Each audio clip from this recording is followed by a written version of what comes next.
ధన్యవాదాలు అధ్యక్ష.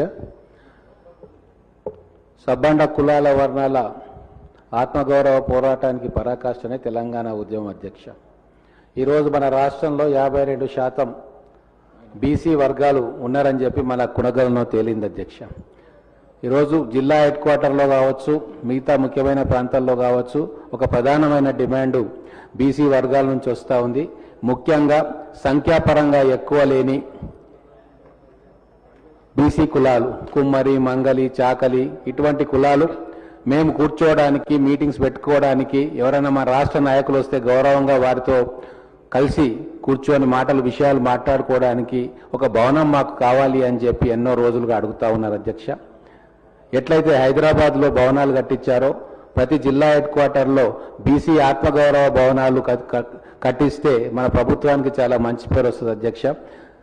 మహబూబ్ నగర్ జిల్లాలో జిల్లా హెడ్ క్వార్టర్ మహబూబ్ నగర్ పట్టణంలో మనం ఉర్దూ ఘర్ అని చెప్పి 5 అంతస్తులతో ఒక బ్రహ్మాండమైన బిల్డింగ్ శాంక్షన్ చేసుకున్నాం, శంకుస్థాపన చేసుకున్నాం. పట్టణంలో ఉన్న మైనార్టీ సోదరులు, జిల్లాలోని మైనార్టీ సోదరులు చాలా సంతోషం వ్యక్తం చేసింది అధ్యక్ష. అలాగే ప్రతి డిస్ట్రిక్ట్ హెడ్ క్వార్టర్లో మనం బీసీ గౌరవ భవనాలను ఇట్లా కట్టిస్తే ఖచ్చితంగా సామాజిక న్యాయంలో ముందున్న కాంగ్రెస్ పార్టీ, కాంగ్రెస్ ప్రభుత్వం ఈ చర్య ద్వారా ప్రతి బీసీ బిడ్డ మనసులో, గుండెల్లో పాతుకొని పోతుంది అనడంలో ఎటువంటి అతిశయోక్తి లేదు అధ్యక్ష. అందుకే గౌరవ ముఖ్యమంత్రి గారిని, గౌరవ డిప్యూటీ సీఎం ఫైనాన్స్ మినిస్టర్ గారిని మీ ద్వారా కోరేది ఏంటంటే బీసీ ఆత్మగౌరవ భవనాలను దాని ఫీజిబిలిటీ చూసి 10 నుంచి 12 కోట్లతోటి మంచి భవనం కట్టుకోవచ్చు అధ్యక్ష.